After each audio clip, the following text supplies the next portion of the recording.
Billy was a madam down on the red light district. A madam. You know what a madam is? She was a pretty heavy-set woman, as I remember, and smoked a big cigar.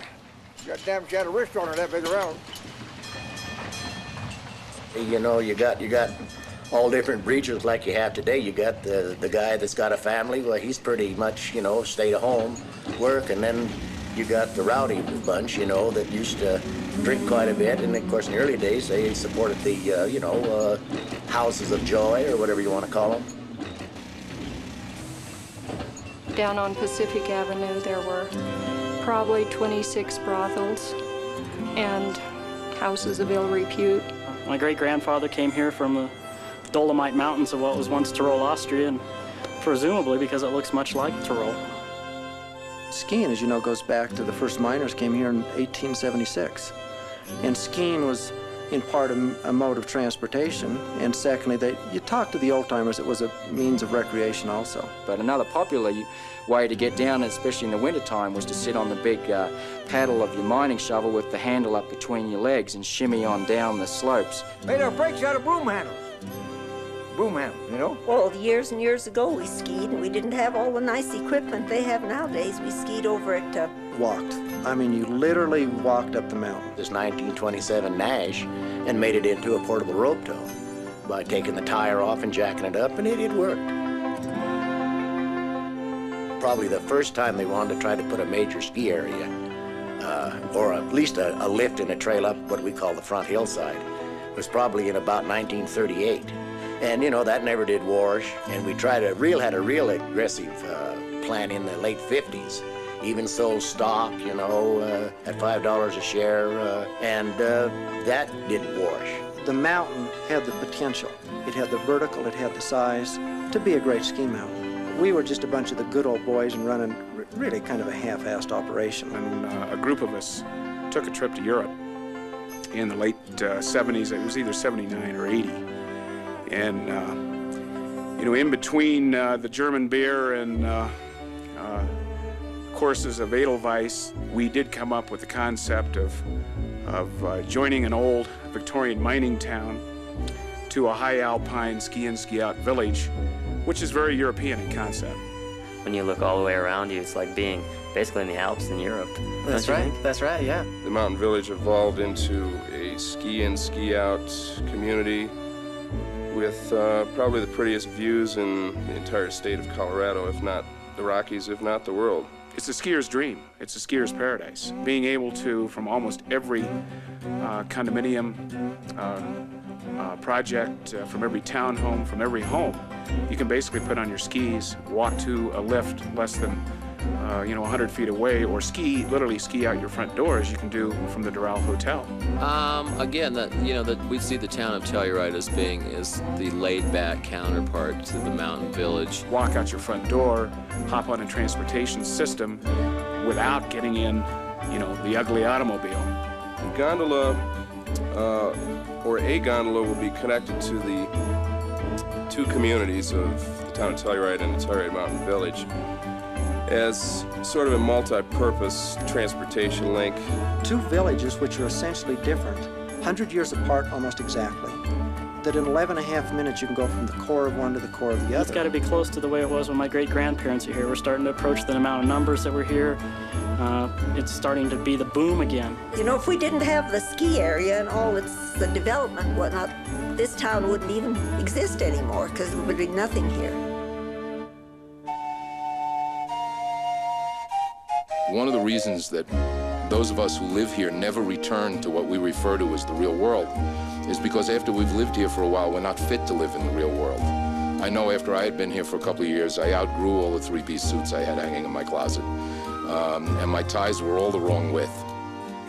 I got elected to town council in 1987, and currently I'm the senior council person, which is pretty scary. Somehow I've stumbled on Telluride. Never could afford to leave. I got here because I was born here, January 4th, 1913. No one ever, and I say this, has ever gone to Telluride on the way to somewhere else. Came up here on a ski vacation to spend a winter and never left. I came to visit my cousin. She owned the beauty parlor here in town. And I came and I never left. People from Spencer Davis, Dave Mason, a lot of up-and-coming bands. It's a fun town. People like to dance here. For years, no one wore a wristwatch because they all went by the courthouse clock, and the courthouse clock was usually wrong. It's still a town. It's a great town. It's a great town to live in. It's a great town to raise a family. It's more than just a resort, it's a community. What's nice about Telluride is your friends come to visit you. Well, there's a hell of a lot to do. There's something to do every night at the Sheraton after work. In the mountains, you always have your doors, so you can open it in if a blizzard comes, and your door opens out, the snow piles up, you can't get out. So I had an old horse named Mabley who would walk up to that door and push them open and walk right in. At night, I usually drop down to one of the local taverns, have a couple of beers, listen to some music. I'd go home and write, working on a new set of encyclopedia. I like skiing down the hills. The course is beautiful. It's beautiful. It's about 300 yards long. It's got 6 par 5s. The scenery is uncomparable. In particular, one snowstorm, it snowed 63 inches in a 24-hour period. My right hand brake broke and I went right in that snowdrift, head first, about 30 feet. They didn't stop for me. Snow skiing, snowboarding, telemark skiing, backcountry skiing, ice skating, cross-country skiing, sleigh rides, if you consider that a sporting effort. I ride my bike all winter. Most people aren't that stupid. Fly fishing, mountain biking, phenomenal timberline hiking, backpacking, kayaking in the spring. It's flying, and if you're an aviator, then you know what it is to circle up like a bird and cruise around. But you know what? I think I'm just gonna have some more of this hooch down here, you know. We were thirsty. There was a wine festival going on, and there was people walking down the street talking about the delicate bouquet and lingering aftertaste. And we thought, who in the hell wants to hear that? Let's drink some gin. So we poured a bottle of gin and a bottle of tonic into a dog bowl and served it on Main Street. The motto for this year's Gin Festival was, an olive doesn't care who eats it. When Joe started singing, it was just like, I mean, we just looked at each other and that was it. Hotel's going to be interesting. It's going to be the first of its kind up here. There's nothing to rival it. It's kind of like, in a way, I guess, the rumors of a big gold strike. It's something else. It's fabulous, I think. It is located right adjacent to the golf course. It is located that you're in walking distance, without walking up any stairs, to the lifts and the gondola. And the first tee is 10 yards away. We like to say we've got ski in, ski out, golf in, golf out, swim in, swim out. The architect in the design of the building has made a special effort to bring the outside close in and into the building. I think of the hotel as a very magical place. Your vacation starts when you pick up the phone and call us for a reservation. That's 6, 8 months out, often. In the interim, that's when we're going to communicate with you through the mail and on the phone to find out what your vision of that experience is, and then deliver that experience, or say we can't deliver it if you're coming here to water ski. It may be anything from having cookies and milk and videos waiting for the kids, down to having a mountain bike ready for them at 4 o'clock when they get off the plane too. There isn't one amenity that you would expect to find in a mountain resort like ours that isn't right there at your fingertips. We will evolve a cuisine which we're calling the American Alpine cuisine, which will be distinctive to our gourmet restaurant. Well, I really think this spa is going to redefine spas. It's a place where the family can come, where children are welcome. When they come to Telluride, they're going to have to see something very similar to what we do at the Doral Saturnia Spa in Florida, which is top-end, cutting-edge, best, newest, brightest. Well, there's over 35 treatment rooms. There's 25 massage rooms. There's all kinds of ways to enjoy the body. There are 3 swimming pools. There's a slide that goes from an indoor pool to an outdoor pool. So you may get up in the morning to a stretching and toning exercise that will be especially conducive to an outdoor experience that you may go and take for an hour or two, like rock climbing or some hiking or downhill mountain biking. And then you may come back, go through an experience of, say, some yoga and so forth that will help you assimilate that experience that you've just had on the outside and finish up the day with a massage that's specially tuned to get you over the rigors of what you've done. And then, of course, you'll eat a special American Alpine cuisine meal that night, which will prepare you for the rigors of the next day. I think the Doral people really saw how their business enterprise could be a part of Telluride and not dominate Telluride. I think it's a bunch of bullshit. Only money can say there's a millionaire. $250 a night for one person.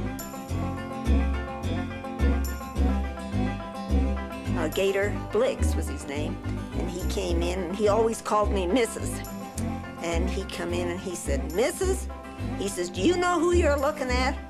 And I said, well, you know, Gator Blix. No, he said, you're looking at the toughest miner that ever wore boots in this valley. In the early days, you had the Tomboy, the Smuggler Union, the Japan Flora, the Liberty Bell, the Psyche, the Mayflower, Cimarron, the Valley View, and hundreds more probably. Counting your subdrifts, you probably got well over 3,000 miles of tunnels. On Thursday nights, I'm a volunteer bartender at the Elks Club because my great-grandfather was a bartender in this particular Elks Lodge. They nicknamed him Boom Boom. He got that from the fact that he enjoyed dynamite. I've grown a handlebar mustache because my great-grandfather had a handlebar mustache. We're here trying to make something different and show how you can balance the energies of a resort and a real community to make some place that's interesting to live, that's cultural, that makes you feel good about what you're doing.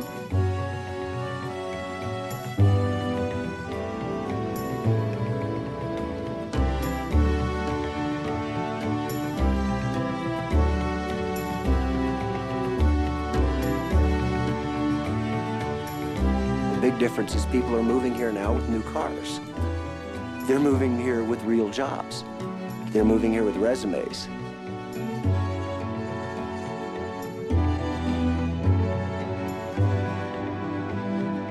We came here because there was no jobs. We didn't have to work. The bars opened early in the morning and we hung around and talked smart. And now I have to work all the time.